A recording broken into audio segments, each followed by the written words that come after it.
All right, so Rachel, and she says she's 10 to 15 years from retirement. She has not well, but over a mil, about 1.1 if memory serves. And she's very worried about a market decline, and she wonders if she should do 200,000 into a fixed index annuity. Well, my dog's barking at. There's nothing going on, boys. This is a tough one, Rachel. I don't know her risk tolerance. I don't know her expenditures. She will have a small pension, Social Security, and whatnot. Um, I wouldn't do it. I'm not doing it. I'm 51. I imagine Rachel's probably a little bit younger than me. And the reason, frankly, is because I'm still plugging. She's still plugging. And the drawback with fixed index annuities, look, if you can't sleep at night, absolutely. Absolutely. I still have faith in the capital markets. I'm not going to lie. Now, I don't have faith in corporate America. How can I say this? I think we've been brainwashed so sufficiently that the days of getting 10 to 12% rates of return are over. I mean, I was listening to Klaus Schwab in his interview with David Gergen talk about, basically our expectations. We got to get used to living with less. And that's, of course, what the leaders always say, because they always live large, we live less. But I actually think that's true.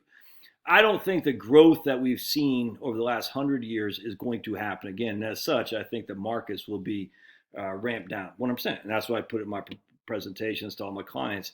I think 6.5% rate of return on stocks, that's gross, is absolutely 100%. 4.5% earnings growth year over year plus 2% dividends. So here's the problem with fixed index annuities, though. If we get these low returns and you're taking off a third of that from dividends, again, if you get, just for simplicity, 4% growth, 2% dividends, that's 6%. I'm getting 6.5%, but just you hear what I'm saying. If I'm taking out that 2% of that total 6 to 6.5, that's a third of the growth potential that's not being allowed to me, not at all. I don't think I don't want to say a risk. I don't think that's worth doing that, especially for 10 to 15 years out, because you have so much time yet to recover from a loss. And you're still putting money away. You're still dollar cost averaging. So look, if you can't sleep at night, do it. But and now the counter to that, though, which is interesting to me, and again, I'm not doing it. I'm 100. I got a little bit of cash. Rachel, Raquel, what her name is? Anyway, Renee, I think it was Raquel. Anyway, off the top of my head, I can't remember. I'm getting old, man. I tell you, what the hell did I forget today? I can't remember what I forgot. I'm forgetting what I forgot. Crazy. Anyway, so she had said that, oh, now I forgot. Jeez, I freaking lose my mind here. Anyway, so I'm just putting. Oh, she said it didn't sound like she has enough cash. My preference, frankly, would be you to get more cash built up in terms of short-term bonds, certificates, just enough to pay the bills if things go south. If that makes sense, you got to have a year's cash at the minimum, in my opinion. Which I don't. I'm aggressive. I don't. I still have faith in the capital markets to give us 4%, 4.5% earnings growth plus 2% dividends. And I look, Costco's not going away. Walmart's not going away. As much as I can't stand them, Pfizer's not going away. Look, Pfizer has been paying billions of dollars into settle lawsuits, and yet here they still are. I don't know about Moderna, but I'm just using those for example. I mean, these are companies that you're still going to frequent. Hopefully not Pfizer, but you get what I'm saying. Philip Morris, Altria, whatever the hell it's called, people still smoke, even though they banned it. Funny, they're trying to ban menthols now. I said, how's that discriminatory against blacks? It's weird. I said, what, you're going to let whites smoke Marlboros, but you're going to say blacks you can't smoke menthols because they're geared towards white people or black people? Well, Marlboros are geared towards rednecks. Marlboro Reds for rednecks, menthols for blacks. That's what everyone knows this. I was like, what's the hell? But anyway, they're still around paying a dividend. RJR, I think.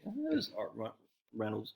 Anyway, so my point being is the thing about 10 to 15 years out, you're still plugging. You don't need the money for a long, long time. We'll just take it. It's RJ. I haven't looked at RJR in so long. RJR. Oops. RJR.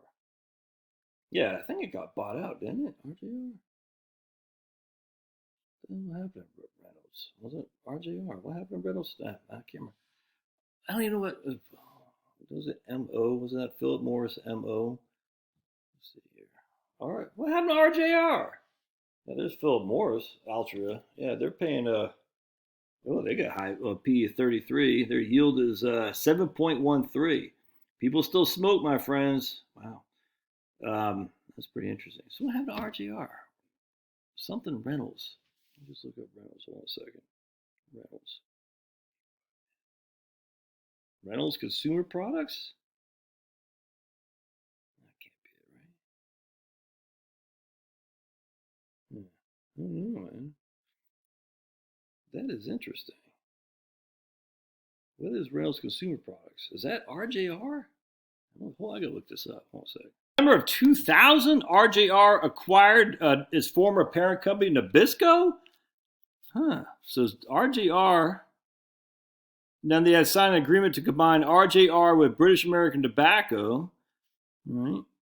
And then in June 2015, RJR brands Winston-Salem McCool were sold to Imperial Tobacco, and Reynolds American acquired Lorillard, became the main.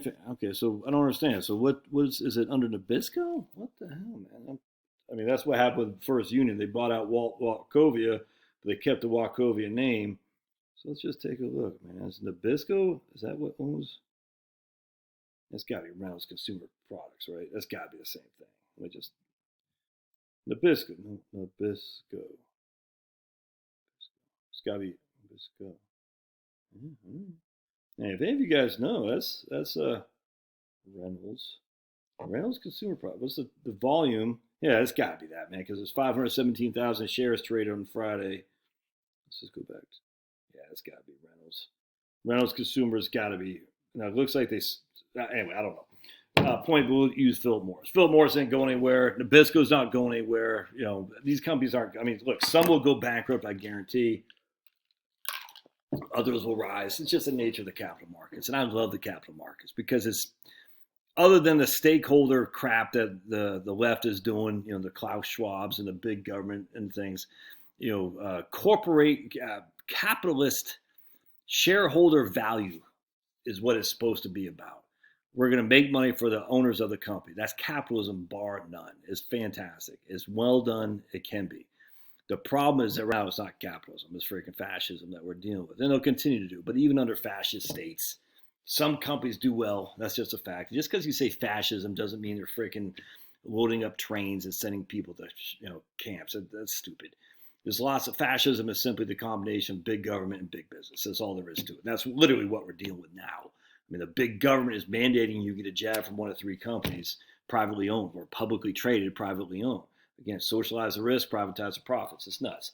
With that said, at the end of the day, the drawback with the fixed index annuities is not only do they eliminate your dividends, they only give you a cap rate of a certain amount too. So while you have no downside risk, obviously if the insurance company goes kaput, you know, whatever, but there's no downside risk. You're losing 33% on dividends and in this regard, if I'm right with future performance, and on top of that, you have a cap rate on the upside.